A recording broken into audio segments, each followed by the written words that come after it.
Hi everyone, welcome to my channel Count Your Blessings.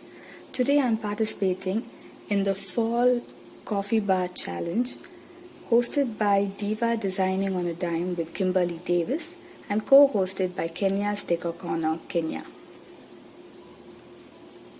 Be sure to check the playlist for all the other lovely videos.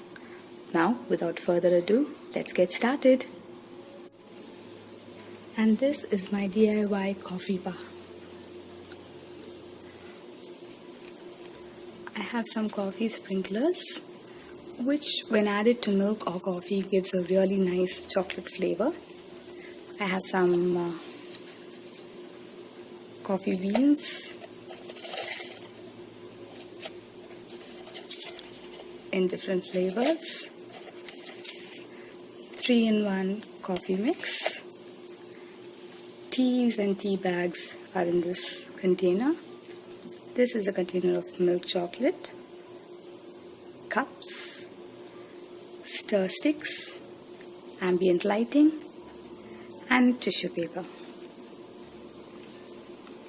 That's it. Hope you like this. Thank you for watching. Be sure to check the playlist for the other lovely videos. Until next time, take care. God bless. Bye-bye. Smile, Jesus loves you.